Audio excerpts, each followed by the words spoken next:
জীবন্ত কিংবদন্তি লারা অনেকটা টাইট ফিট ড্রেসে নেমেছেন। কি হলো লারার? ক্রিস গেইল, সেই ক্রিস গেইল মার্বেল টুর্নামেন্টে আমরা দেখতে পাচ্ছি অনেকটা অপ্রস্তুত ক্রিস গেইল। মাঠ দেখে অনেকটাই অবাক ক্রিস গেইল, একেবারেই তার অভিজ্ঞতা নেই এই ছোট মাঠে খেলার। আশা করেছিল অনেক বড় মাঠ, বড় বল হবে, কিন্তু হয়েছে ছোট মাঠ, ছোট ব্যাট। মাঠ ছাড়ছেন ক্রিস গেইল না, দলীয় সমর্থকদের এবং প্লেয়ারদের রিকোয়েস্টে আবার মাঠে ফিরছেন ক্রিস গেইল। ক্রিস গেইলকে দেখে আজ কষ্ট লাগছে, ক্রিকেট কাঁদছে, ওয়েস্ট ইন্ডিজ কাঁদছে।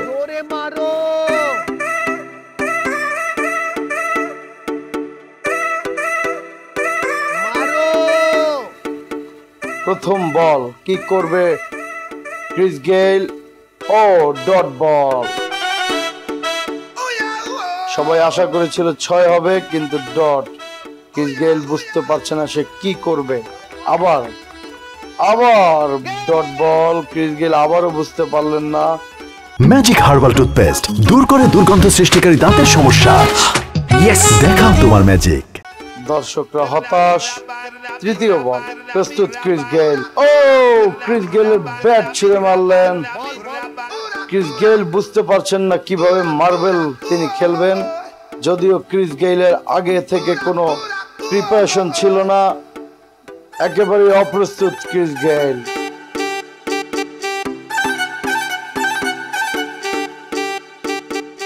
আউট। Chris Gayle bowled. উল্লাস করছে স্কুল পাড়া। ক্রিস গেইল চলে গেলেন প্যাভিলিয়নের বাইরে। হতভম্ব হয়ে গেল টিম ওয়েস্ট ইন্ডিজ টিম। লারা এবার মাঠে নামলেন। লারা একজন বড় প্লেয়ার, লারা জীবন্ত কিংবদন্তি।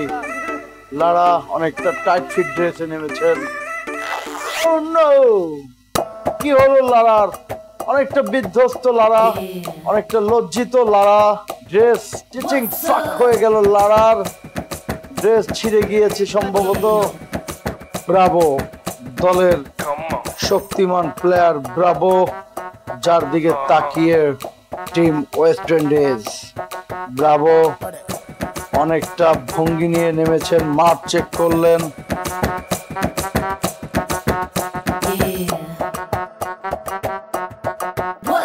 ব্রাভো ব্রাভো ও ব্রাভো দেখে শুনে সজোরে আগিয়েছিলেন, কিন্তু ব্যাটে বলে সংযোগ ঘটলো না। আবারও ব্যাটে বলে সংযোগ হলো। আবারও ব্রাভো হাঁকিয়েছেন। ব্রাভো ও নো। আবারও দেখলেন ব্রাভো মারমুখী চেহারায়। ব্রাভো আবারও হাঁকালেন এবং চা।